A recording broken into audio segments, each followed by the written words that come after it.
dead, where evil lurks in every shadow and monsters roam the streets, mankind's only survival rests in the hands of two Welsh warriors. Armed with boomsticks, chainsaws, bad language, these beacons of hope will stop at nothing to obliterate deadites, vampires, psychotic nurses. So, hold tight, strap in, and let the professionals take charge. Otherwise, you're in for a rough, blood-soaked night. Hey, how's it going? I'm a little bit out of breath. I just had a peg it up and down the stairs before 7 o'clock. A quick pee. Yeah. I need to get to the gym, pal, honestly. Yeah, you're out of shape. I'm nursing a hangover, so I'm not going to do any running today. See, I don't drink before a live show, so that speaks volumes about your commitment to the podcast, Jenks. I wasn't drinking just before the live show. It was like last night. Fucking. I know. Committed, see a proper everything would be extra shit, extra aggression. Shit! I know. Now I know, like Chandler felt like when he's filming those Friends episodes. I'm not we're at the same level, you know? Definitely same level. R.I.P. Matthew Perry. How's things, right? Yeah, not bad. Not bad. Nice chilled weekend. Didn't do much. How are you? Yeah, good. I had a few drinks last night. Went for a hike and then went a few drinks. As if like they just cancels the hike out. It cancels it out. So I did nothing. A hike and 20 cans of Carlin. Yeah, so every step was roughly, burnt off a can. Even though I did like a 4-mile hike, that's probably the calories of about 3 cans. Definitely. Sucks, doesn't it? It's really bad. Everything good. You watched anything lately? Apart from what we're reviewing? No, to be honest, because you're coming up my house next week, I'm kind of keeping everything that comes out now, we'll save for when you come up, otherwise we'll have nothing to watch. But no, I've just been rewatching Trailer Park Boys, to be honest, so that's taken up all my free time. But other than these 3 films, not much. What about you? I've been watching, I'm hooked on Tulsa King. I fucking love it. Tulsa King with Stallone. Yeah, it's so good. Yeah, I've been meaning to watch it. Same guy, Tyler Sheridan, does like Yellowstone, and he's got like a bit of his own universe going on. And is Tulsa King connected to Yellowstone? I don't think it's connected. It's just the same maker, same producer. Yeah. I don't know where they're set in the same world. Who knows? Doesn't really matter. But it's like a light-hearted Sopranos, if that makes sense. It's got like it's got like a mafia, and it's not like a spoof or anything like that, but it's a bit more light-hearted, a bit funnier. Yeah. Even though they're still slitting people's throats and stuff, it's still quite funny. I've heard that the Penguin, I haven't watched it yet, I'm dying to watch it. I kind of wait until all the episodes come out. But I've heard that is very similar to Sopranos. Yeah, well, that's the thing. I'm watching Penguin. There's 1 episode left, and I'll probably catch it tonight now. I think it's on Sunday. And I'm not saying it's better than Sopranos. I haven't seen Sopranos, but I've heard it's the top tier. But it's like, it's more like Batman. It's more like Sopranos and Breaking Bad than it is Batman, if that makes sense. Yeah, of course, yeah. Like, although it's set in the same world as the Batman, it's so gritty that Batman turning up with his cape would look really silly. Even though they make reference to the events of the Batman film, you know? Yeah, of course. No, it doesn't feel like it fits in the same world. Like, no, it's a very special show, and I think I only watched it because everybody was raving about it. I would have completely passed me by. I felt like it's a novelty, him just dressed up as a fat guy. I thought, what's the point? Just hire a fat guy. But find me someone who can act as well as Colin Farrell. Oh, I swear to God, Christ. Right? When you watch it, the makeup is so brilliant, and his accent as well. But the makeup, it needs its own award ceremony just for that makeup. It is perfect. Like, I've never seen anything like it. Yeah. Right, let's read some comments then, is it? We got some comments. Well, you don't want to hear any more Penguin anecdotes? No, I'm all right. I'm a bit bored. Evening, Wendy. How you doing? Let's read out the comments in case somebody's listening to this and not watching it. I hope you're good, guys. Yes, all good, Ben. Hi all, evening both. Hiya Jill. Jill. We've got Jordan Moran. I've got a big bag of Watsits and Ribena for the evening entertainment. Evening all, you legend. Do you know what? I've oddly enough had a conversation about Watsits yesterday, and I was saying that it used to be called cheesy Watsits, and nobody believed me. You are a bit of a rambling idiot, to be honest. I had to Google it to prove it. Tangy Toms for the show. Get in. Hugh Huckridge, great night. Hugh, yes, we had a great night last night. What's up, Jenks and Curtis? Hope you all are doing awesome, my guys. Yes, Eli. Thanks for jumping on again, pal. You're a legend. He's desperate to beat you with a movie, with an old hopefully, trashy Eli, movie. Hopefully today's going to be the day that you can stump me. I highly doubt it, though. Yeah, he's going to have some shit film called like Night of the Chainsaw 99, and you're going to be like, I've never seen... Yeah, it's French. I have actually seen that one. I mean, that's a great guys, name. Everyone. That's a great name for a film. Thank you for jumping on, Ella. We appreciate it. Thanks, Ella. Don't forget to slash that like button and sub this awesome channel. Eli, you're an absolute legend, pal. Thank you. Thank you. Nice, Ben. We've got Hugh again. Both Tulsa King and the Penguin are awesome. In actual fact, The Sopranos is the best thing to ever come to screen. To me, second best. Nothing beats Breaking Bad, but Sopranos is probably my second favourite show of all time. I need to watch it. Cracking. I saw the first episode. I got a bit bored, but everyone told me that I should continue. But, something else came up and I didn't. But I should get back to it. Yeah, come on, Eli. Bring it on, pal. Right, Jenks, shall we get started with the first review? I wish we were reviewing Night of the Chainsaw, but we're not. We are going to Street Trash coming very soon. Now, the great thing about this review is that we saw this over a week ago, and we thought it was going to be a bit late to do it on the live, but it turns out America only saw it Friday. Yes. We got it first because of Hugh Grant is British. Get it. It's weird because I've seen this movie over a week ago, right? And only now it's starting to get traction online. So obviously America's much bigger. When a movie opens up there, that's when you'll see everything online. And it's just everywhere at the moment. It's great to see. I really hope this movie takes off and makes some money. We never get it first, do we? Ever? No, never. Yes, Sam, thanks for jumping on, pal. There was a time when we had to wait like a year before we got it, back in the 90s. Really? Yeah, and they stopped. Yeah, a year now is pretty much no difference. But yeah, a year. And they stopped it apparently because of pirating, because it was too long for the film to be pirated. Right, so Heretic, it's Hugh Grant in a horror film, which is quite bizarre. Now, it's not a flat-out horror. He's not like playing Jason Voorhees or something. He's pretty much playing himself, but in a dark thriller. It's a bit like Jason Bateman. He sort of kind of plays the same guy, and you can insert that character into most films. And it's about two Mormon missionaries played by Sophie Thatcher and Chloe East. Sophie Thatcher's from Yellow Jackets. What else is she in now? She was in the Boogeyman. Boogeyman, yeah. She's a bit hot property at the moment. Yeah, and what's great is before Heretic was released in cinema, when the trailer was still showing, back to back, right, in cinema, two Sophie Thatcher movies being shown in cinema. You had the trailer for Heretic, followed by the trailer for Companion. Yes. That's insane. Yes, that's... Two movies at the same time. Yeah, that scene where she's in the compound, she's burning her hand and her eyes are watering. When he pushes the candle towards her. Oh, that's so good. My most anticipated movie at the moment. I hope so. Chloe East, I don't know much about her. I know that she's in a film we watched together, Wolf of Snow Hollow. Hollow, yeah.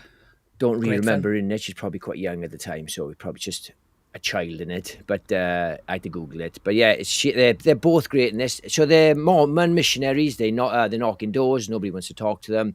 And he lets them in, claims that his wife's in the house because they won't enter without a wife present. Says that she's cooking a blueberry pie. And then he realizes it's a trap because he's got a candle with the scent of blueberry pie. And they're trapped. And yeah, well, I think that's almost as much as we can say. They're kind of prisoners, and their faith is pretty much tested, isn't it? Yeah, definitely. Now, it's great because we've got two completely different characters. They are both Mormon missionaries, but Sophie Thatcher, she's quite laid back with it. It seems she's not as devout as Chloe East, Sister Paxton. Now she at the start, is one of the most annoying characters I have ever had to watch, because she is so in your face with her religion. You can see that she was born and raised into this, and it's the only thing she cares about, the only thing she thinks about. Yeah. And she's just a bumbling idiot, whereas Sophie Thatcher's a bit more laid back, and you can see she's got her doubts about the religion. Yes. She's more open to Hugh Grant's games, I think, and she's the one that kind of figures him out first, I think, because she's on the fence. But Hugh Grant in this movie, now we can't go too much into the deeper plot of the movie, because like you would have seen from the trailer, it is quite a secretive film. You don't really know where it's going to go until you're watching the film. I'd say I wouldn't class it as a fully fledged horror movie, more of like a thriller think piece. Yeah. But I have not stopped thinking about it. Now, I left cinema. It's one of those movies that's a proper grow, where I left cinema and I was like, I really enjoyed that. And then as the days have gone on, and I'm thinking about it, and I wouldn't say I would rate it higher than what I rated it when I came out. I think it's still where it is. But this is a standout movie for me this year. Hugh Grant absolutely delivers an insane performance. Yeah. Like you said, he kind of plays the same character, but he's got something sinister about him. And it's the way he delivers his lines. I've never seen anyone deliver lines as good as he does in this film. Yeah. And I was watching an interview with the directors, and they said, I've never seen anyone prepare like this guy prepared. He's a great actor, and I think he's had a bit. His career has always been good since the days of Notting Hill and things like that. And he played the floppy head, good-looking English guy. But I think over the years, I think he's kind of fallen out of love with maybe Hollywood and his image, and he's been doing much better roles like The Gentleman. He also did. He was the evil guy in Paddington too, which is awesome. And he did another quite a dark role. There's another Guy Ritchie film, and Operation something, Fortune. Finale, Operation Fortune. Fortune or something. It was a good film, actually. I liked it, but he was like, and he played the villain in Dungeons and Dragons. Yes, he's so good in that. That had no business being that good, because it was really enjoyable. No, I know. It should have been a pile of shit. He's really good in this film, and when you watch the trailer, you almost think it's like maybe a supernatural thing or a thriller. You don't really know, so I don't want to give too much away. But the standout moments to me were just the realization that they're prisoners, and especially with Sophie Thatcher's performance of like trying to hide her fear to him, so she doesn't slip that she knows she's in danger, but her eyes tell a different story. It's really good. And what's even better about it is that Hugh Grant, Mr. Reed, is so he's so seductive. I don't want to say seductive. What's the word? Not sadistic. Like, come in and, he can wow you with his words. Seductive. And his seductive, right? So he's so seductive in this film, right, that you kind of believe that he's not actually going to hurt these girls. Yeah. And you think that he genuinely just wants to play a game, because that's what it's all about. He's comparing religion to different variations of Monopoly and different variations of songs. And he just slowly starts ripping apart their religion, and it's great to see this little cat and mouse of back and forth. He's got them in their trap, and it's up to them then how they react. There's a bit where he's got two doors, and it's belief and disbelief. I want you to go through which door and you do start to think maybe this guy is just playing a game. Is anything bad going to happen? Again, not going to go into details. But that's what I loved about this film, is that I felt like I was in there with them, because how great he played this role, and I thought maybe they're not as in that much danger. He just wants to prove a point. Yeah. And how good is that cardigan? And then obviously when the film goes, that cardigan. Only Hugh Grant can pull off that cardigan, still look good looking. If I was in that house and I was going through that hell, I'd be like, are we getting this pie you promised? You mentioned pie. The guy, oh shit, the pie. How good of a scene is that though, where they've been sitting in the living room for ages, and the candle's like on the table, but the brand is facing the other way, and she slowly turns, and the camera follows around like that. It's a really good camera shot, isn't it? It's not just her turning it. I thought, oh, that's good. And I like the credits at the start.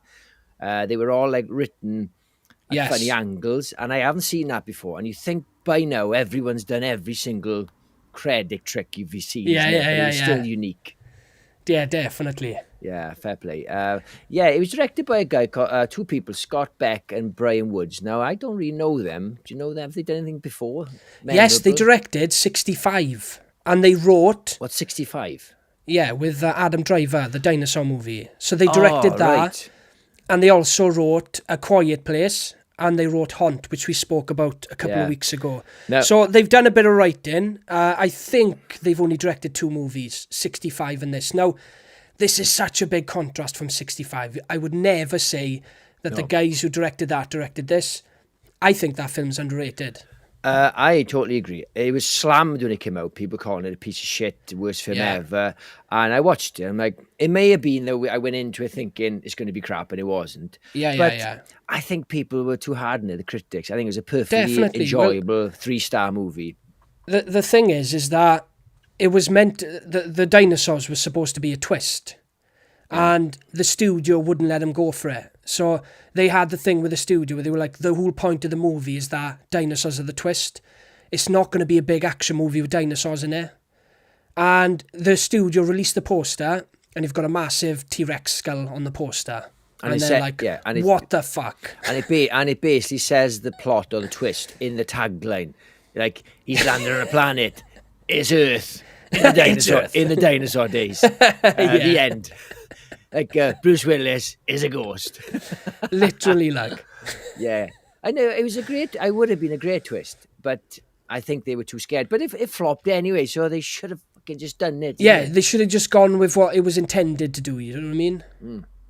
Totally. But, right, let's read, should we read some comments? Yeah. Let's get some comments. I'll read a few. Go on then. Where are we? Hang on. Which ones have you read now? We're down to here. Hey everyone, awesome Chunky Geordie.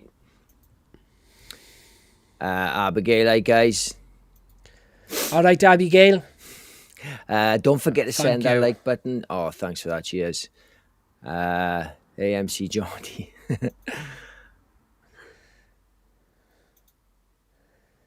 As you can see here, the true horror is the knitwear. Yes, yes, I know. Easily the scariest thing about the film.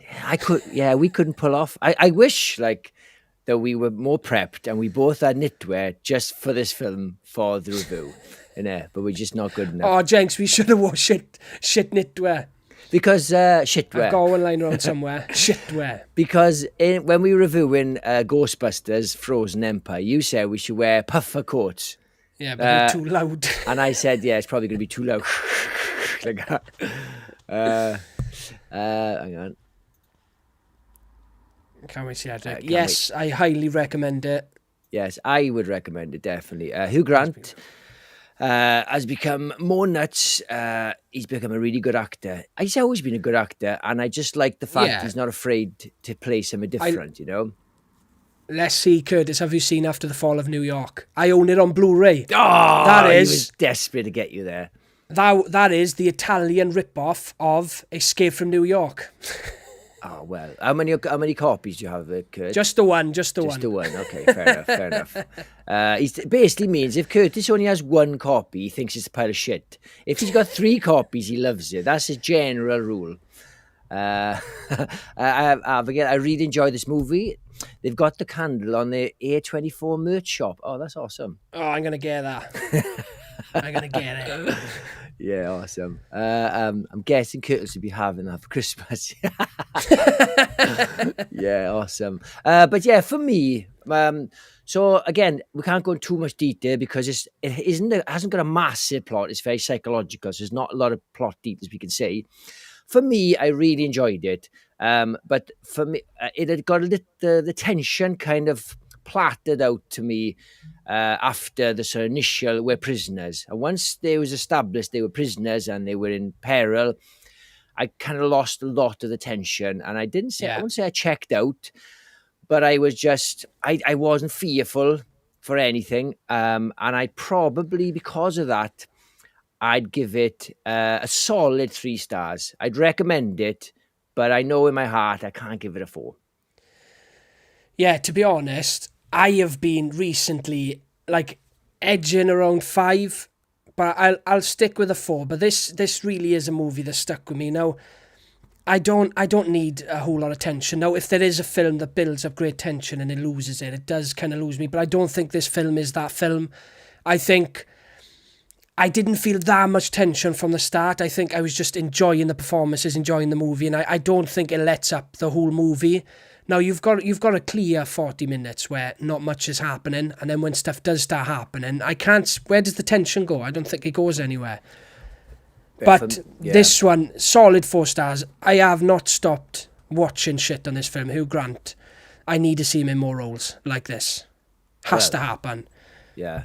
There's I still love Notting Hill. I love of course. A chick flick. Of course, but he's so good in this film. Oh my God. Yeah. But it's weird because I've had a few people message me and ask, is it any good? I may go to cinema to watch it, and if I know what they're into, I give it 4 stars. I loved it, but I would skip it because some people may think that it's a straight up horror film. They'll see the trailer and they go, "Oh, great, a horror film." It's not that film. No, it's not that film. I can't even off the top of my head. I can't think what I would compare it to, because the trailer is very misleading. You don't really know what kind of a horror film it is because there's elements of it. Again, I don't want to spoil it because I don't want you to know whether it's supernatural or not. I want you to watch it. But the trailer is very not misleading, just very vague, you know. Yeah. Right. Are we ready to move? So you give it a 4 stars, is it? 4 easy 4 stars. Easy 4 stars. Yeah, easy 4. Right. Should we move on to our next one? Let's do it. Right. This is produced by Sam Raimi. Don't Move. Now this has been out a couple of weeks, so we're a little bit late to the party with this one. It's a film that I was probably going to pass me by. Like, a film that says produced by Sam Raimi is not always something I care about. Like, it's a lot of shit films he's produced. He's obviously an awesome director. He produced 65. Did he? Yeah. Yeah. Did he? It's just, I think he put some, I think he's going to put some money towards it. I don't think he has much of a hand in some of these things he produces. No, of course. How much movement does a producer have? Do you know what I mean? Unless they're a big company, you know? Yes. But it stars, I can't pronounce this girl's name. It's Kelsey Asbil. She plays Mateo, whatever her name is. It's always some silly name. Why could she just be called Jane? How easy Iris. Is that? Huh? Iris, her name is. It's not. It is. Are we talking about the same film? Don't Move. Yeah. I'm sure it's Mateo. And the other guy's Richard. Oh, is it? I think I've got my fucking names mixed up. Google it. Who cares? Anyway, it's about a girl who's standing on the edge of a mountain. She's lost a child and she's going to jump. And this guy talks her down. She's going like a hike. And he kidnaps her and drugs her, sticks a needle in her. She's drugged with this toxin that makes her paralyzed. And she's got I think an hour, or 15 minutes before it kicks in. Yeah. And she's just trying to get to the woods, trying to get to safety before her limbs start freezing up and she becomes completely paralyzed. And most of the movie, she's paralyzed. So she's got a really easy job in this film. Much. But it's all, I thought it was really, really good. What do you think? Yeah, this one's been absolutely slammed. I don't understand it. Now, it's nothing that blew me away, but you know what it is?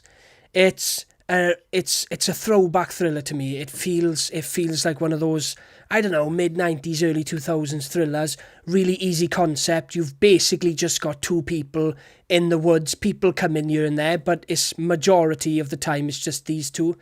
They both put in great performances. You've got Richard, played by Finn Wittrock, which is weird to see him in a movie because obviously he works with Ryan Murphy all the time. He's in American Horror Stories and he did Ratchet. So it's quite weird to see him in a movie.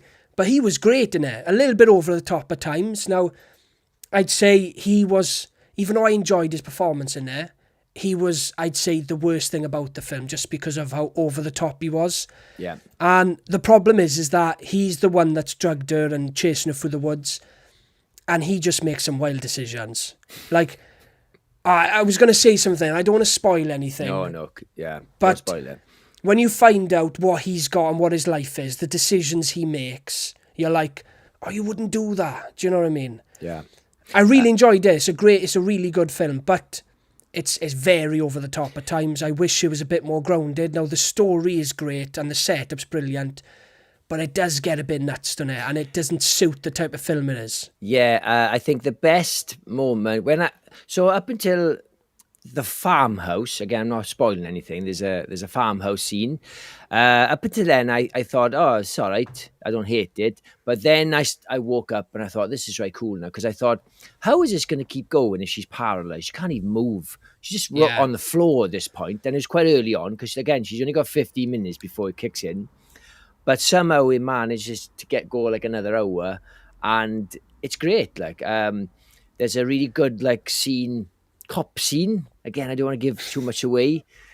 There's not many scenes in it, but they're very well put together. And I would recommend this because on Netflix, there's no harm. Just watch it, isn't it? Yeah, I've seen a lot of shit about this one online, right? And I'm not screaming from the rooftops about it. You know, it's not the next great horror movie thriller, but it's a really easy watch. It's a really fun time. Like I said, it does go a bit over the top in places.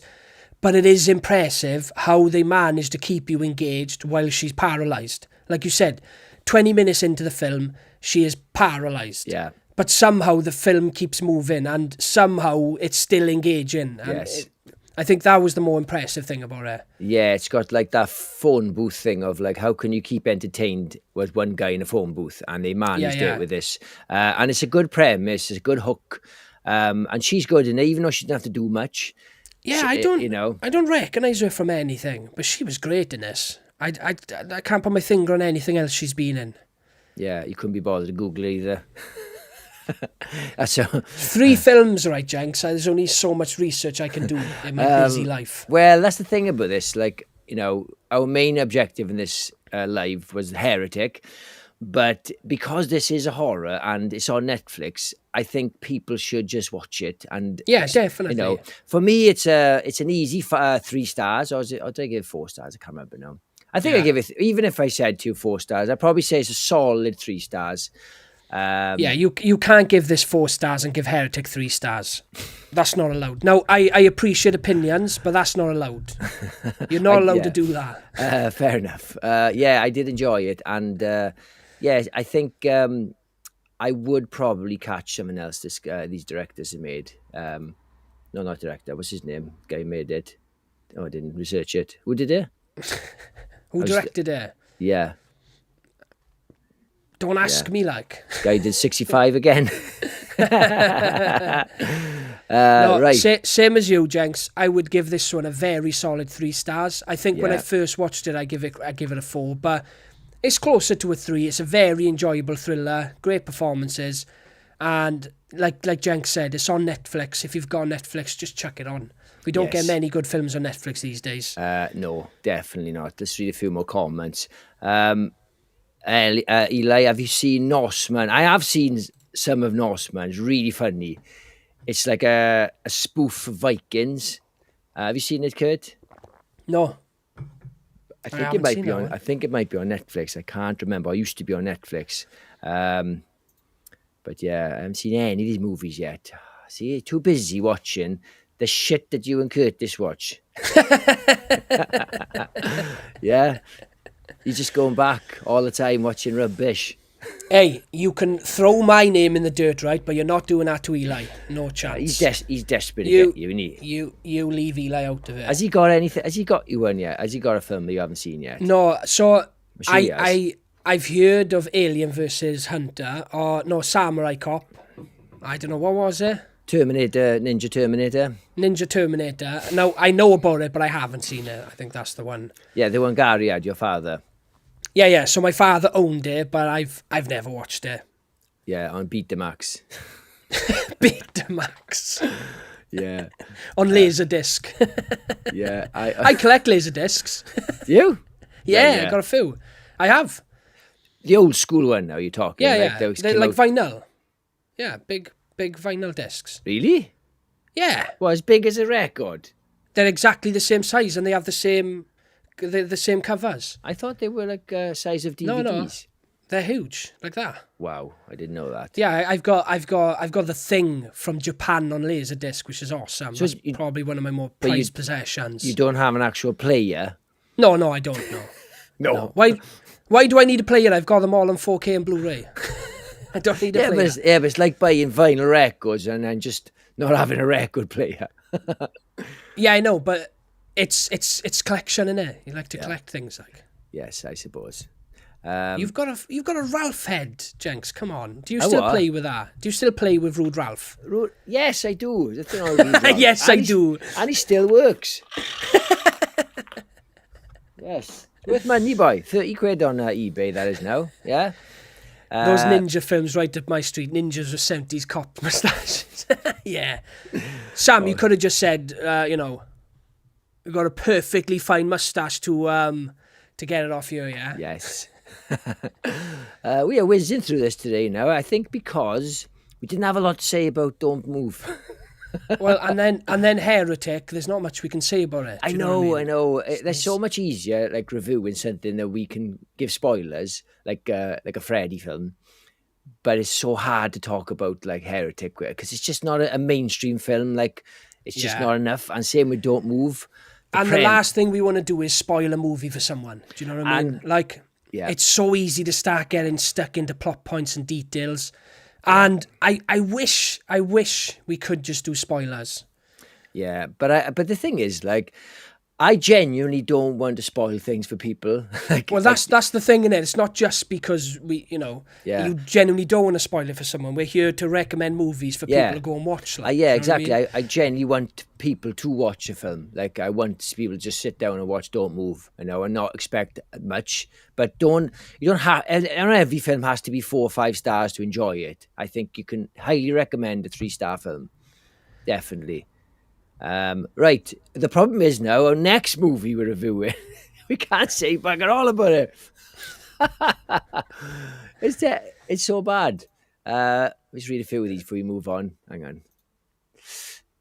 I have a huge collection. I have 4,367 4Ks. Jesus, Blu-rays and DVDs. As well as 600 VHSs. Yeah, do you know what? I'm the same. I don't think I've got that many, but between 4Ks, Blu-rays, DVDs, and VHS as well, I lost all my VHS when I was younger. I had hundreds. I used to have those drawers you could pull out underneath your bed. Yeah. I had 2 of those full to the brim. But I've started collecting VHS again as well. And yes, Jenks, I do have a VHS player now. So I know. Yes, you got one. Do you know your daughter's TV, innit? Yeah. So you've got those little box TVs. My girlfriend brought it up, so I've been rewatching films and I was actually disappointed that the quality wasn't worse. I was like, oh my god, the picture's quite good. Oh, so you imagine it's going to be grainy as fuck. Well, that's what you want, innit? If you go from Blu-ray or 4K to VHS, you should be like, oh, what's this? And I was like, oh, the picture's too clear, man. Yes. Do you know what I mean? Yeah, I know what you mean. Yeah, because you spent all that money. I've never bought a Blu-ray in my life. Never have. You have, and never. I'm not surprised though, because you dipped out on DVD. I remember you selling all your DVDs. Yeah, once now. Because you had the whole Friends collection, didn't you? I did, yeah, the big box one. I'd seen it a million times before that anyway. I used to have them on VHS, and I had somebody bought the big one. But for me, I think when I had kids, I had so much clutter in my house, and I just thought I can't be having shelffuls of DVDs anymore. So I sold them to Cash Generator, one of those shops. 10 pence a disc, like. Something like that. And I sold all my videos to Blockbuster for 30 pence each. My VHSs. And yeah, I think one of the main reasons was back then you used to look for a film to watch, but then once Sky Plus came and you could record films, you kind of had your own shelf then on your TV. You could just click. Then Netflix came along. Yeah. And you were more likely to watch a film you hadn't seen then, rather than dipping into your collection. Yeah. Do you know? I remember because obviously there's 15 years between us, Jenks. 14 years. Yeah. I remember coming over your house when I was young, and you were in the top floor, like an attic room, and you had loads of VHS tapes. Oh yeah. And I was maybe I don't know, 7 or something. I used to have a field day. It was going for your VHS tapes. Oh yeah. I loved it. I did. You had loads. I did have a big collection. So I used to buy anything VHS. So I had all the Batmans, even though I hated Forever and Batman and Robin. They were shit. Even when I was a kid, they were shit. But I had, because I like Batman 1 and 2, I thought I got to get them all. I had all the Van Damme films. Yeah, you got to, yeah. I had also I had Blair Witch 2. Of course you did. Right? But I made a vow that when I went to DVD, I said, like, I'm not going to buy films I don't like. If I like part 2 of some, I'm just going to have part 2. I'm going to stop buying them for the sake of it. So my DVD collection was a lot smaller. But I said I was going to do that with Blu-ray. So when I went from DVD to Blu-ray, I said I was going to do that. But I own Scanners 1, 2, and 3 on Blu-ray.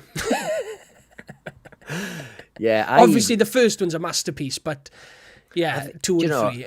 I've got so much shit, honestly.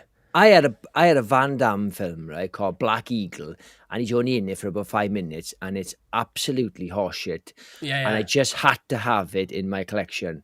I don't. It's horrendous. Yeah, it's really. I think. It's really bad. But I just thought, I'll put it in my collection. And sometimes my Van Damme collection was so long that I had to go into another row, and I was gutted because it wasn't neat. Yeah, because it's not complete. I'm the exact same way. Yeah.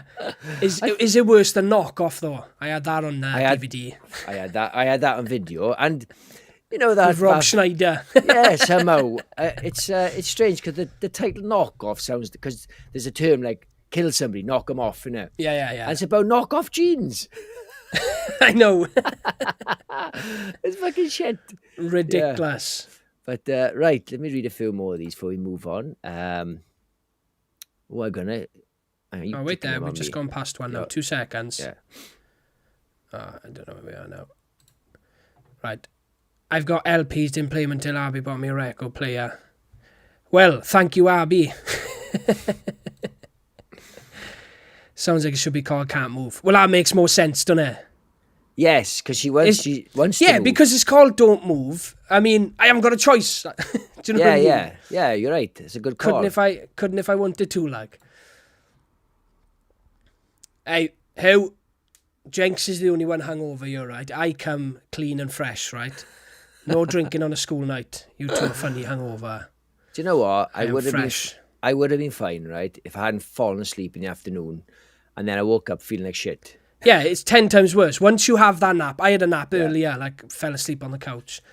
And you feel like you feel like shit when you wake up. If I can't daytime nap. Grouchy, isn't it? You both are genuine chemistry. Thank you, Hugh. It's so funny the day after. Thank you, pal. Somehow. What does the next movie have to do with 65 this time? It's a prequel. It's a prequel, yeah. It's all connected. It's a multiverse of shit. Multiverse of shit. Yeah, I'd watch that. Have you guys ever had a live watch party? Have you thought about doing a live watch party? Yes. Do you need glasses or what, Jenks? Do you need glasses to help you out? Give me a break. Yes, we'd love to have a watch party. And I think, we were talking about it. We were going to do it maybe when we were together. Are you talking about OnlyFans watch party now? Yeah. Oh, no, sorry. Mixing up. Casting couch. Yeah, no one's going to pay. We have been talking about doing a watch party. We almost did one a few weeks ago. When we're together, so we could do like a setup on the couch and we could have a few drinks and do a watch party. But I think it'll be something we're going to do in the next few weeks, maybe. I got to warn you. Street trash watch party. I've got to warn everybody. Curtis has a terrible habit of falling asleep, so you might have to watch Curtis sleeping for 2 hours. Actually, that would be so funny. The last time I was down yours, I fell asleep, and then you woke me up, and I was like nasty. I was like, I wasn't sleeping, boy. Yeah. And then you sent me a photo of me on your couch, like Yeah. I know who on the comments, who would love to see Curtis on a live watch party sleeping for 2 hours whenever he watches the film. And he's like, I wasn't sleeping. It's like, you're on YouTube sleeping, dribbling. I am a very tired person. I think you tried to show me 3 films in one night and I fell asleep on every film. It's funny. You say that like I'm a very tired person as if it's like a character trait. That's my personality, isn't it? Yes. shall we move on before we ramble? Wait there, we've got a few more comments. Okay. My 4-year-old currently has a collection of third plus DVDs, Blu-rays. Yes, Fair play, my daughter has just started getting into collecting, and she's got VHS as well, which is great. Keeping it alive. How do y'all come to be? Both of y'all are so awesome and funny. It's like you guys grew up together, but Jenks is like 35 years older than Curtis. So, me and Jenks are cousins. He's 15 years older than me, so growing up, we kind of had like an uncle-nephew dynamic. But obviously, the older I got then, we started going out drinking together and we became more mates then, didn't we? But yes, we grew up together, we are cousins. Yeah, basically, But, the older you got, the less you looked up to me, isn't it? You realise 100%. this guy is an idiot. I've been listening to him for all these years, taking advice, and he's a pleb. So Eli, you wake up. Thank you so much for that comment, pal. You're genuinely such an awesome guy. I appreciate it. Yeah, when we just love movies. And I think what's great about me and Curtis is that we love horrors, but we just love different horrors as well. We come in, we meet in the middle loads of times, more often than you realise. But you have more of a fondness for like trashy films that from the back of the day. Yeah, I think where I've always sat with you is that if you tell me a film is great, I know it's going to be great. So if you come back and tell me a movie's 5 stars, my anticipation will go through the roof because I know how fussy you are. But if you come and tell me a film's 2 stars, it doesn't hinder how excited I am because I know that can still be a 4-star for me, you know? Yes. As you saw, you're basically living your best life. 100%. Do you know what, Jenks? I'm just a movie fan and I love movies. It takes a lot for me to watch a movie and go, this is garbage. Now, for you, I know the last 10 minutes of a movie can seriously dent it. Not for me. I just appreciate cinema more than you, I think. I think I just appreciate movies more. You know? I'm just too busy creating horror. We've got Movie Worm in the chat. This is Jordan from Liverpool. We did the collab with him last week. We did the Stephen King ranking. He's an awesome guy. We had such a great live stream with him. We're going to do something again soon, definitely. I think we're going to jump on his channel. But if no one watched our live last week, guys, jump on Movie Worm. He's got a great channel, very similar to ours, but he's on his own. And he jumps into all the classic reviews as well. Like us, it's great. He's done some proper cracking reviews. Movie Squirm, if you're into horror. Of course, yes. Yeah, so I know 2 channels. Movie Worm is more overall movies, but you've got Movie Squirm then, which is strictly horror. Yeah. Awesome. Thank you for jumping on, Jord, mate. We appreciate it.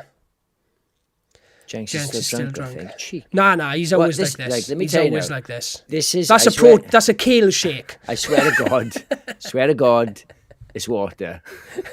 It's just kale, not even blended. Yeah, because this is my daughter's bottle, and if it smelled, and she uses it for school, if it smelled like whiskey in the morning, I'd be such a bad dad. Yeah. You go, it's fine. You're too cool. No, Eli, you're too cool, pal. It's you. We're just hoping to be as cool as you someday, pal. No, I'm too cool. Shut up. Curtis knows a film's on par with Barry Norman. Is that a good thing, Jenks? You don't know who Barry Norman is, showing your age now. Barry Norman was a legendary reviewer for the BBC for like film, whatever year it was. Film 85. Who? Thank you, pal. I know you're not joking. He meant that. That was from the heart. Yeah, well, he was out last night, so he was still probably still drunk. So don't take it too hard too much. 9 bottles. Right. Should we move on? I think yes, let's move on. Yeah, we're losing viewers as we speak. Right. Be warned. There's very little we can say about this. Yeah. Do you want to kick us off because you recommended this to me? Yeah, and Jordan Moran recommended it to me. Now, I had... Yes, on our page. So I had seen some things about it, but obviously Jordan chucked it in our Facebook page and I jumped straight on it. It's a French 1-take movie. I don't even know if I can say... It's 5 takes though, a secret 5 takes. No, I know. There's secret takes, of course, but it's meant to be a 1-take movie. Now, they never usually are just 1 take. The places where this film goes, you would have had to have done takes. But... I can say it's a 1-take French horror movie. You've got this guy, he's on a drug bender, and he's driving down the road early hours in the morning, and he stops at the side of the road, and this woman jumps in his car. She's all bandaged up and all infected, and he takes her back to his house because he thinks he's killed her. And she gets loose and gets running about the house, and then the film just goes downhill from there. She's got some sort of infection that's now been passed on to him, and then the whole movie is just following this guy, and eventually goes off into other people, into other places. But I was so impressed with this movie. It is one of the most engaging one-shot movies I've ever seen. Now, I did sigh a little bit when I found out it was a one-shot movie, because they are hit or miss. It's hard to keep someone engaged when there's one continuous shot. But it's so well done. There's so many scenes in this movie that blew me away. His girlfriend in there, once she goes on a bender, oh my God, the film goes, I'd say, from there to there. Jenks, you have to agree. Her performance in this and her descent is absolutely insane. There's so many bonkers moments in this movie.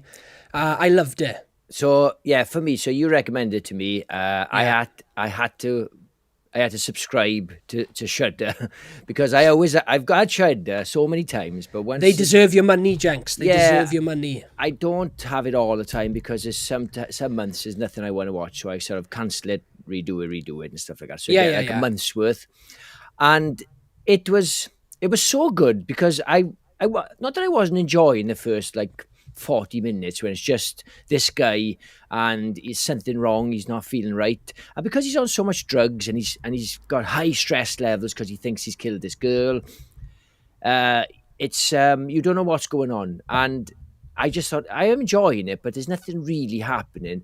But then once the focal point comes to his girlfriend, then it all changes. She is absolutely phenomenal. Now she has cooler stuff to do than he has, because he's quite unfortunately vague for him. Yeah, but she has all the best bits to do.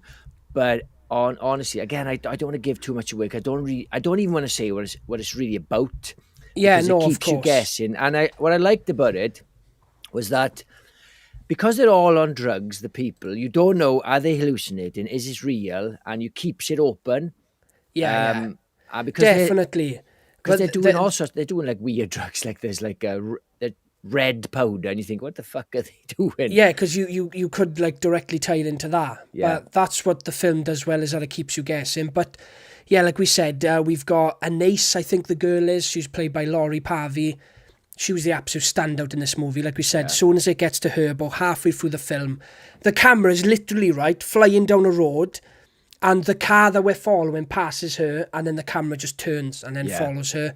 And to me, that's where this movie truly elevates. She is so good. There's a scene, again, it's not a big spoiler, where she just runs up to this guy who's leaning on these bars just on top of a river, canal, and just fucking throws him over. It's so good. She's having fun. Pure aggression and fun. Is it me, or does she look hotter, covered in blood and psychotic in that picture than she does in the beginning of the film? No comment. Yes, she steals the show. I wish we could give spoilers, because I guess I don't even know. I don't even want to say what's happening. Of course. Because it's a new film. It's been out about 2 or 3 weeks. He's the main guy, and he's going through just he's having I suppose his scenes, he's having a really bad trip, isn't he? And he's in this house party, and his nose is bleeding, and you don't know what's going on. And it's but he's good in it as well, I've got to say. Oh, that bit's great in it on the bike. Oh my God! How did they film that? It looked amazing. It looked like they were really just filming a real bike, Yeah. It's so impressive, and it feels like a really independent movie, like a shoestring budget. But the shit they pull off in this film is insane. Yeah. I loved this movie. I was truly engaged from the get-go, completely invested. It was one of those films where, like I said, I goosebumps at the end stuff, Yeah, I really loved it. From the point where she took over, I'd say 35 minutes in, maybe, or 40 minutes, and it was one of those films where I couldn't stop thinking about it. Definitely, yeah. Because it was French. Because that final shot is great as well. Again, won't say anything. Yeah. But you've got that final shot, and that's where the goosebumps come, because it leaves on such a great note. Yeah, and a bleak note. Yeah, and even though he's French, I didn't know he's French until you told me to watch it. I thought, and it's subtitles. I thought, oh, can I be asked to read subtitles? You got to be in the right mood. But it was one of those films where you don't have to read much. I read them obviously, but you didn't. It wasn't read. It's more visual, a bit like. Have you seen a film called Apocalypto? Mel Gibson. Yeah, Mel Gibson. So that's subtitled, but it's a visual film. You could switch them off, and it wouldn't matter. Yeah, of course. Yeah, and I think that's what works really well with this. But yeah, that's probably my favorite scene because it's quite a long scene. I say, well, longer than a normal bike ride. It's not long, but it's just the facial expressions on the girl in the front and the back. And things like escalating, She's like wiping her hands in her face, and very impressive. But yeah, I would highly recommend this is a proper standout movie for me. I loved it. Should we read a few comments before we go off? Because 1 second, I'll do it. Yes, absolutely love Mads. Very well done. Yes, I'd highly recommend it. And I was meant to watch this last week and I completely forgot about it. Oh, thanks. Useless you are, Ben. Useless. That's what you are, boy. Useless. Useless. John from Movie Worm. The directing of Mads was unreal. The girl in the middle segment was phenomenal too, yeah. So good, pal. Oh, yes, my God. Really, really good. She really elevated this movie. Yes. 100% Jordan. Go on, read it out, Jenks. I know you want to. Read it out loud. Well, I just think that, sometimes I listen to podcasts in my car and, we should read them out clearly so people can know. When we threw that girl into the river, the guy in the river, and done a crazy laugh. Yeah, because she's really remorseful. She's really remorseful, but she's having fun. But she's again, I don't want to give too much away, but she's having a little bit of fun with it, and she's like horrified that she's doing it still. Yeah, definitely. It's that fighting your internal instinct, because obviously where she is now, she's kind of fighting that instinct, but she's having way too much fun with it. Lucio Fulci's The House of Clocks. I've seen every single Lucio Fulci movie. Maybe not everyone, he's done a lot, but I'd say all of his movies that are available over here. How many copies have you got? Just the one. Oh, that means it's dog shit. No. These guys, right? These Italian directors, they've got like 40 movies under their belt. There's no way I can double up on Lucio Fulci movies. You get it once and that's it. Now, I would upgrade it to like 4K, but no. Jenks, I haven't got that many doublers, right? It's certain films that I love, right? So it's The Thing, Evil Dead 2... I would say Brain Dead, but that's highly unavailable. Any of the Evil Dead movies. Street Trash. But yeah, I have like 20 copies of The Thing over like Blu-ray, DVD and that, 4K. Like over 20 copies. Laserdisc. Vinyl somehow as well. Yeah. Yeah, that's mad. Really look forward to watching this one when I remember. Set an alarm, boy, get on it. Yeah, it says Mads. Highly recommend Apocalypto and Passion of the Christ. Yeah. Passion of the Christ as well. That's foreign. I think it's Arabic or something, and it's very much like you don't need to read it. Yeah, we wouldn't be wrong to review that one on this channel. It's horrific. Not that I've seen it, but I've seen plenty from it. Do you remember back in the day when we were going to do something and I was going to review that, chuck it in? What the hell was it now? And you give me a row. You said you can't use Passion of the Christ. What was it now? It was Easter movies. Easter movies. We were going to do an Easter special, but we just ended up didn't because, surprise, our St. Davies Day Welsh one didn't do very well. I don't know what we were thinking, honestly. I don't know what we were thinking. I know. Doing a St. Davies Day video as if it was going to fly off the roof. I think we thought we were like, somebody like really high end that people would just watch anything we do. It turns out not so much. One day, Kurt, we're going to do another one when we're so big we can just do anything. Bank Holiday Monday special or something, or Pancake Day. Yes, that's what I was going to Passion the Christ, and you were going to do like the Beaster Bunny or some shit like that. No, I wasn't. But I had no. Well, did you pick one? Critters 2. Critters 2. It was Critters 2, which is a fantastic Easter movie. It's one of the best out there. Mine was obviously classier, but you went with Critters 2, obviously. I went with Passion of the Christ. So you can see the difference between the level tastes. of class, like. Yeah. To be honest, we were struggling a little bit to find Easter-themed ones. It's not as easy as like Christmas or like because we did a Valentine's Day video as well. That was easier. Yeah, but after that one, then we were like, let's dip. Let's not do these festive ones. And then we did the Halloween one, and that did the same. It's weird. I thought Halloween would be different, but I know. People don't like festive videos. Definitely not doing a Christmas special. No, I think we're obliged to do a Halloween one every year, regardless how well it does. Yes, But I think we probably skip Christmas one because I suppose because everyone's just going to do fucking Krampus, isn't it? Yeah, or Silent Night, Deadly Night. There's loads actually. Yeah. But there is a new Valentine's Day movie coming out called Heart Eyes.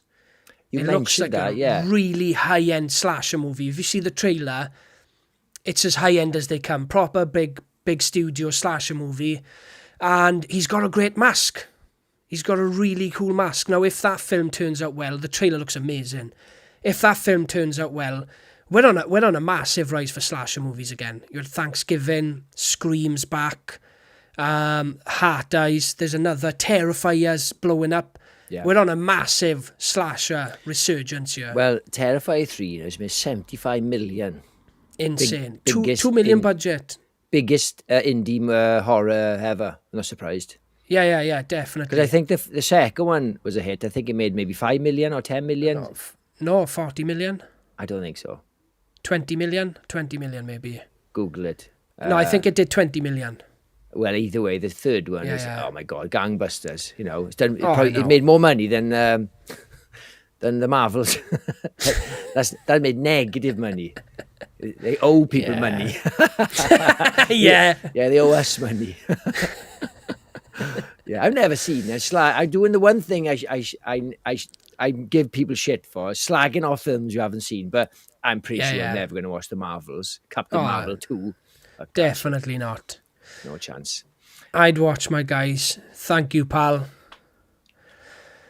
I think the funniest thing I've ever heard is Critters 2 is an Easter movie. It absolutely is an Easter movie, Hugh. Yeah. It's set on Easter, right? There's even a scene where they have an Easter egg hunt, right? And the kids find critter eggs instead of other eggs. Oh, so it's not which just are painted. So they've painted the eggs, right? And they've even painted the critters ones. Yeah, because it's not just set then, it's actually Easter themed. Yeah, so I'm really trying to get my daughter into horror movies. She's seen like Critters, Tremors, Gremlins. Not Critters, sorry, Gremlins. Serbian film. Yeah. But I tried to show her Critters 2, and she made me turn it off when the farmer gets his toes bit off, and she was like, turn it off, turn it off, turn it off. And I was like, oh, God. Was she like when the tongue gets cut out in Speak No Evil? Yeah. Oh, turn it off. She was okay the whole movie. The last 10 minutes, she made me turn it off. Do you know what, right? But I'm trying my best here to like get her proper into horror movies. She's getting there. We watched... Are you like holding R.L. Stein's Zombie Town the other day? Oh my God! Are you holding your eyes open like Clockwork Orange, making a watch? Clockwork Orange, Yeah. That's a zombie movie for you to watch, Jenks. R.L. Stein's Zombie Town. It's a new one out. It's got Chevy Chase and Dan Aykroyd in it. Well, a new one. Yeah. He's had a bit of a resurgence. Not Dan Aykroyd. Chevy Chase. No. Goosebumps. R.L. Stein, you said. Oh, yes, yeah. That's Goosebumps right there. Yes, yeah. And you've got part 4 coming out of Fear Street. Yes, and you've got the Prom. The David Swimmer film coming out. No, that's season 2 of Goosebumps on Disney Plus. It's a series.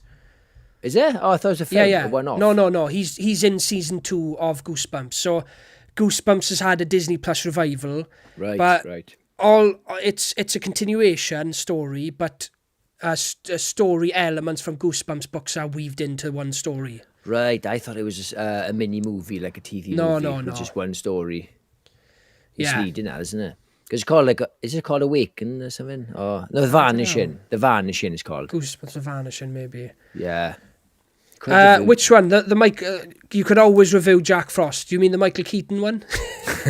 I watched that. I've seen the Michael Keaton one. I haven't seen the other one. That's one movie that I'll watch any time of year, to be honest. It doesn't have to be on Christmas. Yeah, the horror one was I switched it off. Shit. Yeah. Couldn't do it. Yeah, it's too hard. I can't wait for the new Terrifier to come out. I've watched the third one 3 times already. Oh my God, I cannot wait. I think he may end it with the fourth one. I think he said that if he's got a good enough idea, he can stretch it into 2 films. But he seems really set on finishing this franchise before it gets bled dry. Which is a shame, because I'd love 10 Terrifier movies. As long as they keep the same director. Now, the problem with most of these franchises are they keep getting chucked to new directors all the time. And everyone has different visions for different things, and they run with it. But I think if this franchise stays with Damien Leone, I don't see it going bad. Like, do you know what I mean? But I know he wants to go on to bigger things. He's interested in Friday the 13th. Well, that's the thing. See, like if you're a writer, you assume that people assume that you just love it forever. But he's got probably piles of other ideas he wants to do, and he didn't want to stuck on the same character forever. Yeah, definitely. He doesn't want to just be known as the Terrifier guy, which is understandable. Like, do you know what I mean? Yeah, definitely. And I still need to see T3. Terminator 3 or Terrifier 3? I highly recommend it. I have not stopped talking about this movie since I've seen it. Our podcast has been filled with Terrifier. I do apologise, Jenks. But I am a huge fan. If you liked the first 2, I didn't particularly like the first one. The third one is by far the best Terrifier movie. I think they've just gone up and up in quality. Coraline is a good gateway movie for horror, or The Gate. Coraline is my daughter's favourite movie. We watched it in cinema a couple of weeks ago. It is a fantastic gateway horror. It's hard to call it a kid's film. And The Gate, I think that one's still a bit scary. Yeah. The Gate's very good, but there's some very scary moments especially in that. And Joe Dante's The Gate as well. I think it's the hole in it. Sorry, yes, you're right. The whole. So the Gate, the Stephen Dorff one, when the builder, the dead builder comes out of the wall, the zombie, that is proper adult horror. Yeah, it has got that Goonies feel though, hasn't it? Yes, I got to say. So is Poltergeist though, and I would not show that to my daughter. My oldest daughter, who loves like high end horrors now. One of the first horrors I showed her was Gremlins. And I thought, it's an easy one for kids, but she made me switch it off. The bit where the teacher is experimenting. He's got the cage and he gets killed. I think he's the first guy to get killed. She was terrified. Because that is quite a horror moment, isn't it? Not Gremlins 2 though. Fully fledged comedy. I love Gremlins 2. Yes, because Gremlins 1 was a fully fledged horror movie, and when they did the test screenings, I think it was Gizmo died at the start when all the gremlins come out of him. He died, and then it turned into a horror movie. Test screenings didn't like it. They loved Gizmo. They wanted to keep him in the film, and the only thing they did is they chopped out the violent bits. It's still the same movie. They just chopped out some gore scenes and they added Gizmo into more of the movie then, which is crazy. I would love to have seen that original cut. I heard they're going to do another one, but they're going to be doing they're going to be CGI, wouldn't it? Be CGI. No, I don't think they will. They can't. I think some things they will keep original. I think I think they'd be very stupid to make them CGI. Now you can mix it up, you can do more extravagant things and mix it up with CGI. But I think, like they've done with the new Predator movies and the new Alien movies, is mix it up with CGI and practical effects. You need to, like. Yeah, because I watched Terminator 2 the other day, right? It's on Amazon Prime now, and it's got the remastered version, and I was so glad that it wasn't the uncut version which is not very good. It shows Schwarzenegger's trying to learn how to smile, and it's like it's very Terminator 3, but it's the bit where the changes are when when the lorry jumps into the storm tunnel thing. Yeah. Schwarzenegger's face is morphed onto the stuntman. Yeah, because I said that, didn't I? Because the original one, you could see that it was a stuntman, but now they've morphed his face on him. I feel sorry for that stuntman. Yeah, I know. Oh, this is my bit coming up. Oh, fuck's sake. Well, he can always go back and watch the VHS and DVD. He's taking out a girl home to go, let me show you my claim to fame. Oh, what? Schwarzenegger's face. Come on. Do you know, my point was with that, I waffled on, is that's a perfect blend of CGI and practical effects and stunts. You know, James Cameron nailed it. Yeah, definitely. Don't have to have it. You don't have to compromise. Let's read a few more of these, is it? Do you mean click them? I got it. Don't ask me for gateway horror. I started with Hammer age 3 and Halloween age 4. Yeah, I wasn't far off. I was watching Evil Dead from a very young age. So my mind is kind of morphed into what is a gateway horror. Do you know what? I started on Hammer horror as well, like and not just Hammer horror, Vincent Price, all that stuff. I loved it. Theatre of Blood was an early memory for me. Vincent Price. Yeah, and you know what? I always, in my brain, proper Nelson Mandela effect, I always thought Vincent Price, Peter Cushing, and they were all linked. But turns out Vincent Price didn't work with them. I think they worked with them once. There was no link. Yeah, there was a movie where they were all in their house of something. They did do a movie together late in their career. But in my head, like Vincent Price was Hammer horror, and he wasn't. He's American. Yeah, of course. I don't like Michael Keaton, sorry. That's fair enough. But that's a crazy statement. Beetlejuice. Batman. Best Batman ever. I really enjoyed Krampus as really dark undertones. Krampus was great. Very similar in tone to Gremlins, actually. It's got that great horror Christmas feel, but it has got some dark moments. You've got that the caterpillar bug thing with the you're talking about the Adam Scott jester one, head. isn't it? Yes, yeah. The guy who directed Trick or Treat. It's a really good film, and I only watched it maybe 3 years ago. I really enjoyed it. Really? I watched that when it came out. I think I went to the cinema to watch it. There were so many Krampus films, the shitty ones, and it kind of got lost in the mix. I didn't know which one to watch. They brought loads out, didn't they? Monster House 2006 is effing terrifying. It's a great film. Steve Buscemi's best film, maybe. Kevin James plays one of the cops in it as well. Hell of a cast. Yes. I do. I go back to Monster House a lot. My daughter loves that one as well. Yeah, I don't think Steve Buscemi would agree with this. It's his best movie ever, but he'd be like, what the fuck? It's not Reservoir Dogs or Fargo, that's for sure. Or like Boardwalk Empire. Put his heart and soul into that. I loved Monster House when I was younger. Such a good film. Why don't you still love it? Yeah. It's like Jaws, but with a lawnmower. Yes, I agree. A lot of love for Monster House here. Yes, I think a lot of people here as well grew up with that movie. And it was one of those first movies to have that weird, like, lifelike animation. It's great. They look like real people. Abigail I only saw recently with my 4-year-old and had to keep asking if it was too scary. He told me to get a grip. Yes! So my youngest daughter, she's 9, and she really doesn't like horror, doesn't like Halloween. So there's no hope, like. I know, we put Goosebumps on for her the other day, and she loved it, the Jack Black one. Yes, my daughter loves that one, yeah. And I knew she'd love it, because she loves Harry Potter films, and I said, look, they're no darker than Harry Potter film, because the later Harry Potters are quite some creepy moments, isn't it? They're 12 I think Prisoner of Azkaban is where the tone changed, like. Yeah, 100%. She loves those, and she rented then last night Goosebumps 2, which isn't as good, but it's still worth a watch. It's not as good. It feels like a bit of a cheaper sequel, doesn't it? Which is strange, because I'm sure the first one was a hit. It was a hit, yeah. It was a big hit. I think that's one of the films that restarted Jack Black's resurgence, because he did The House with a Clock in Its Walls as well. They feel like very similar films. Yeah, Eli Roth. With a strange film for him to do again. Yeah, Probably just trying to get back into Hollywood. He's got a weird fucking CV, and he. He has now, yeah. I think once you get to a certain point in your career and you get scouted by studios, it's hard to turn it down. Look, do you want to direct this big blockbuster movie with Jack Black and what's her name, Jenks? Kate Blanchett.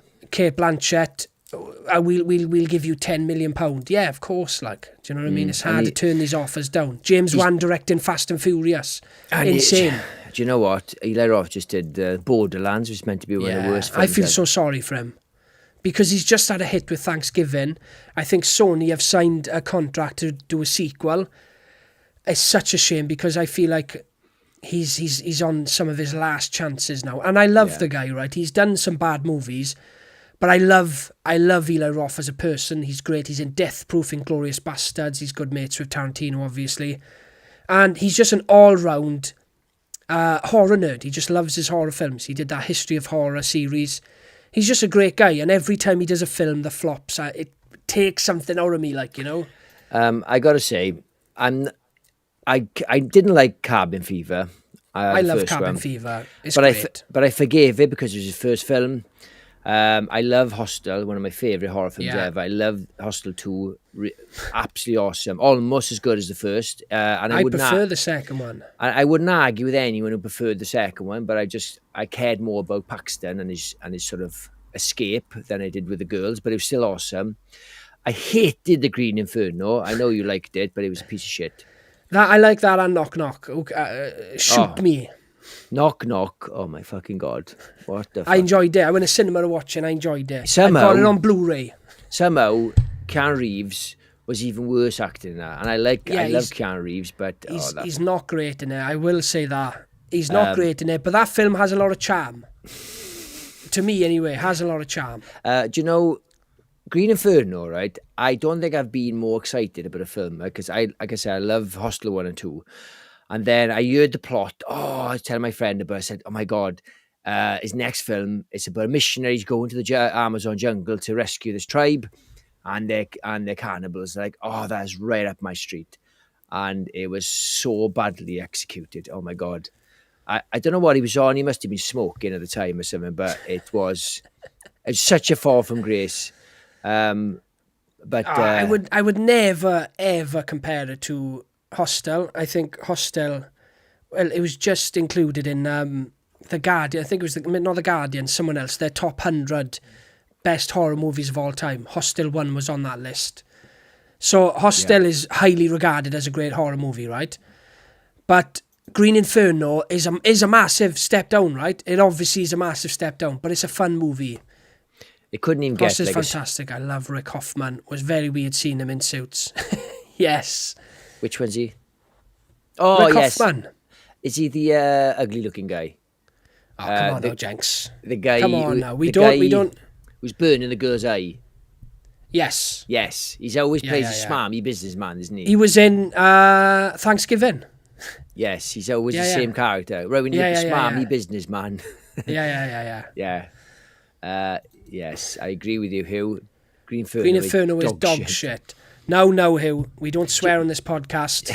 Do you know the thing that bugged me about that film is that they get to the sort of tribe and you're thinking, oh, they're gonna let him in now and it'd be all fine. Oh, yeah, come in, and you realise, oh, this is not right. No, straight away they get eaten instantly. There's no tension at all. It bugged me. Yes, The American Client. What's that? Oh, yeah, American Client. I thought it was the name of a film. Knock is charm for spelling charm.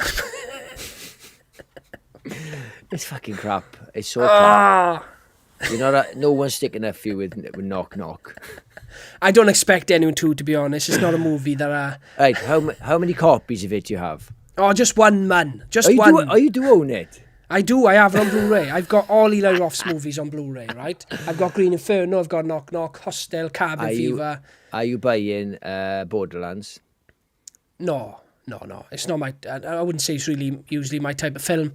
I'm not that into the games. I've never played the games. And I didn't really fancy it from the first trailer, to be honest. I thought it was a cheap rip-off of Guardians of the Galaxy. I thought they were definitely going for that vibe. Definitely cashing in on that bright, colourful space movie trend. I just thought it looked bad. I'm gutted Jamie Lee Curtis is in it. Yeah, and I don't know anything about the game, but all I know is what people said. And apparently the cast is way too old. Like as awesome as Kate Blanchett is, she's way older than the character is. Yeah. Again, I haven't played the games, but I know some of the characters. And I think there was some wrong casting there. I have her on Blu-ray too, Curtis. Yes! Come on! I knew you'd come through, Eli. Knock, obviously. Listen, Eli's got 4,000 Blu-rays. There's a good chance he's just buying any old shit. Yeah. If anyone's a PC gamer, by the way, Humble Bundle currently have a horror collection available with some great games. Well worth picking up. Covert, also, thanks for jumping on, mate. And I will definitely look into that. I do have a gaming laptop now, and I am looking for some good horror games. So thank you, pal. I will definitely look into that if I can get some cheap horror games. Phasmophobia has just been released on PlayStation. Now, that's a really popular horror game on PC. That has been released on PlayStation for £15. I'm definitely jumping on that. Borderlands was absolute dog crap. Fantastic games, terrible execution. And I know you know your games, so I trust your word on that one, pal. Do you want to hear something wild, Curtis? I've only ever played one game on PlayStation in my life. Street Fighter? No, Worms. That's it. Knock Knock is a remake, and I highly recommend the original Death game, which Eli has put out on Blu-ray on his boutique label. Stacked with it. Eli, do you have your own Blu-ray label? Are you talking about Eli Cortez Roth. now? Eli Roth? Not our Eli. Eli. I thought he was on about Eli. No. He might be. They know each other. I only found out the other day from Wolfman's channel. So Wolfman did a video about movies you didn't know were remakes. Yeah. And that was one of them. And I didn't know that. So I have got Death Game on my radar. I have. Vincent Price, Chris Lee and Peter Cushing, House of Long Shadows. That's the one. Thank you, Hugh. I knew it was House something. But yes, that's the one they all did together. House something. House something. They were all called House something, weren't they? Yeah. And it was something of the devil. Yes. Do you know what's crazy with this one? I instantly assumed, right, that he was on about Eli Cortez, even though we were just speaking about Eli Roth for 20 minutes straight. Do you know what I mean? Yeah, it's easy to mix up. Yeah, I think I'd rather watch a film by Eli Cortez than Eli Roth these days. I didn't actually mind the Green Inferno. I thought the ending was mental. It is. If you like gore, you can find a lot in there to like. I don't really see why people hate it that much. Like I said, it's obviously not a patch on his older stuff. I actually hold Cabin Fever in high regard. I think it's a great movie with a really original concept. You've got a cabin in the woods, and instead of having a serial killer or a monster, you've got diseased water, and they all start rotting. And that scene where she's shaving her leg in the bath, nightmare, if you will. I think it's highly underrated. I think it has got a bit of a cult following. It's got like 4 sequels and a remake, but a shot-for-shot remake. Weird, isn't it? What's the point? It's weird. It's literally a shot-for-shot remake, like Psycho. Yeah. Shot-for-shot remake. If you're not going to do anything new or bring anything different to it. Very strange. Yeah. But I think you've been a bit harsh on Cabin Fever. I think it's a very good film. Look, I give it a pass because I think it's his first film. I'm almost positive. Yeah, it is. Yeah. Certainly his first mainstream film. But look, the guy made Hostel 1 and 2. I forgive most things, but Green Inferno I won't. It's, that was just dog shit. There's a guy, like, all their friends have been eaten, and then somebody, I think the girls, is having a shit in the cage, and they're all like, oh my God, she's shitting. Like, it's just eating your mate. Do you think you give a shit about somebody shitting? I'll be quiet now. I'll be quiet, all right? I'll be quiet. Fair point. Yeah. Hugh Grant, I used to hate black and white horror. How much of a cantankerous old man I become. Yeah, well, it's true. Black and white does give you an air of, like, I don't know, creepiness, and definitely. Especially when it comes to horror. So I'd say I do go back to the Hammer movies a lot, the old Vincent Price movies. Now, I don't think Vincent Price did many black and white movies, but I'm not that into the old Universal monster movies. I love that they're remaking them now and giving them a modern spin. My taste goes back, I'd say, to like late 60s and then into the 70s and then everything after. Yeah. I feel like for me, that's where horror really started to boom, started to get experimental, and you got all these crazy ideas coming out. Obviously, you had the Italian boom in the 70s and 80s. That's my favourite era of movies. I don't usually delve back to the 50s and 40s, to be honest. Well, I tell you, some of the best ones from the 60s, I think they're Hammer or kind type of Hammer, where there was like these 3 people in a waiting room, but it was like limbo, where they're going to hell or heaven, and each person tells a story of how they got there. Yeah. And they were 60s, and they're awesome. Like really dark, like Twilight Zone type horrors. There's definitely some great ones, of course. Yeah. Right, to read a few more comments. I watched Green Inferno and Aftershock back to back. What a day. No, Aftershock is shit, but I think you only produced that one. Yeah, it's shit because Curtis has only got 1 copy, so it's shit. I said that as if Green Inferno is great then. I was like, but Aftershock is shit. No, Green Inferno is a bad movie that I like. Let me reiterate that. Yes, fair enough. All He's right? only got 2 copies of it. Apologies, I can't spell, honestly. Don't 9 worry. bottles, Hugh. Right, should we start winding this one down, Jenks? Yes, because I need to throw up. No, I'm joking. I've done well. Listen, You have. No, I'm all right. I knew I'd be all right. I wasn't super ill, but I wasn't feeling 100%. I'm not going to drink the night before again. No. Stupid. I'm too old. I'm 45. So, I can't recover anymore. Yeah, Jenks, that's every Saturday then, yeah, because we do a live every Sunday, so you're never going to drink on a Saturday again. I don't usually drink on every Saturday, so very rarely. And if I have a drink, it might be Friday, which is like 1 or 2, because I work on Saturdays. But no, not again. I don't enjoy it anymore, to be honest. I feel too rough in the morning. I got too much shit to do. So we've got one more from Eli before we cap off. Yes, I own The Suckling on Blu-ray from 88 Films. It's a really slocky, cheap-looking monster movie. How many I own copies? it. I've seen it. How many copies? One copy. Have you counted how many DVDs and Blu-rays you got? Do you reckon? Can you estimate? Oh my God, between DVDs, Blu-rays and VHS, it's got to be over 2,000. It's got to be. Really? Yeah. Where'd you keep them all in? So my DVDs are split between 3 houses, my father's, my mother's and mine, right? I haven't got room for them. They're all up in the attic, and then, well, Blu-rays and 4Ks, I've got like four or five massive, you know, like the big bookshelves, full to the brim and overflowing. So it's like 100 a shelf, like, do you know what I mean? Yeah.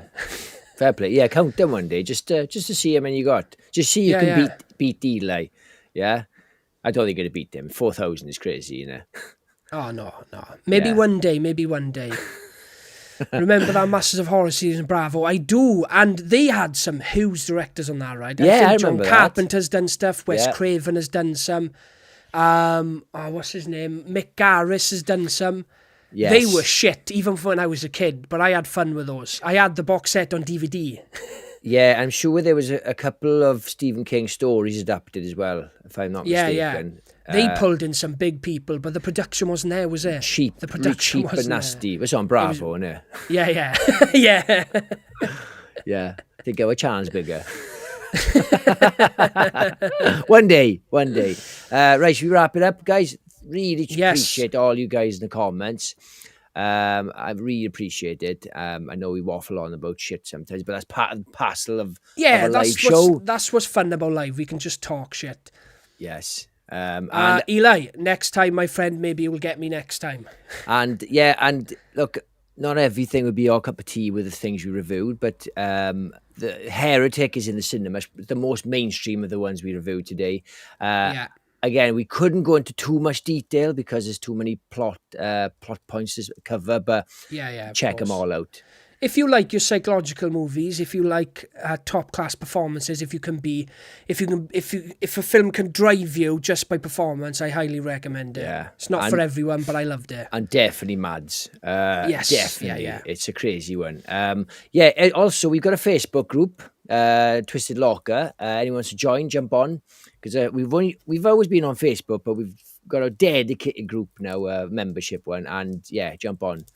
And we'll anyone wants to post any horror news, things like that. Just general discussion. We don't have to talk about the podcast. We just want to start a horror community where we can all just post news and talk about movies outside of the podcast. It'd be great. No politics, though. No politics. Just zombies. No politics. Just zombies. Yeah, and Curtis's terrible taste in movies. Right, cheers, guys. If you enjoy the channel, if you love reviews, rankings, please subscribe, join our Facebook group, and we'll catch you on the next one. Cheers, guys. Cheers, guys. Thank you. Still here. Still here. Still here. Still here.